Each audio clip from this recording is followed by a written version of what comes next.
A fever brought me home, but what I found burned everything to the ground. I thought I just had the flu. A simple fever, chills, fatigue. I left work early, thinking rest would fix it. But the moment I stepped into my house, something felt off, like the air had shifted. There was a pickup in the driveway I'd never seen before. A pit opened in my stomach, and I told myself I was being paranoid. Just the flu messing with my head. But the silence inside was unnatural. I called for my wife, Beth. No answer. The house felt hollow, like it was holding its breath. Then I heard it. Low, rhythmic sounds coming from upstairs. Unmistakable. My heart thudded against my chest. I moved slowly, limbs heavy like stone. The bedroom door was ajar. I pushed it gently, barely breathing.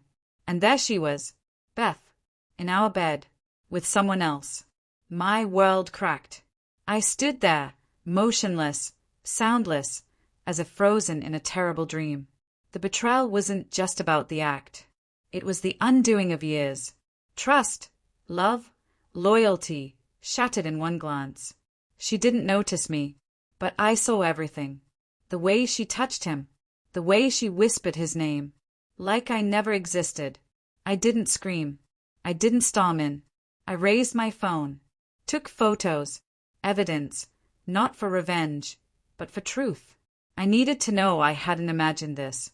Then I walked to the garage, picked up a screwdriver, and jammed it through all 4 tires of his truck. It was petty, sure, but it gave me a sliver of control in the chaos. Then I drove. Nowhere specific, just away. My vision was blurry from tears and fever, so I stopped at a clinic, got some meds, and checked into a motel. Beth called. Over and over. I let it ring. I didn't want excuses. I didn't want lies. I wanted space to breathe. The next morning, I called my boss and told him I needed time. My body was sick, but my spirit felt crushed. I contacted a lawyer, emptied our joint account, and began severing every tie I had to the life I thought was mine. This wasn't heartbreak. It was rebirth.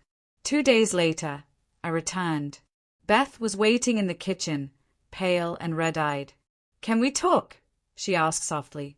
I looked at her and realized the love was gone. Just like that. "I saw everything," I told her. "You made your choice." "It didn't mean anything," she whispered. "It was a mistake. I still love you, Peter." I shook my head. "You don't sleep with someone else when you love the person you're with." She dropped to her knees, sobbing. "I need you. I didn't mean to hurt you. I was bored. I needed excitement. I didn't want to lose you." I knelt beside her, not to console her, but to make one thing clear. "You lost me the moment you invited someone else into our bed. There's no coming back." I stood and went upstairs to pack. She followed me, begging, shouting, pleading. "I love you," she yelled. "It was just sex.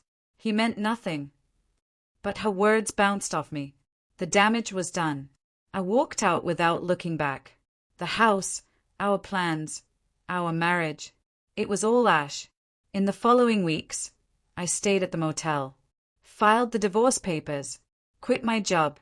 I was directionless, but for once, it felt liberating. And then, something happened. Her name was Maureen. We met at a friend's barbecue. Red hair, quiet strength in her eyes.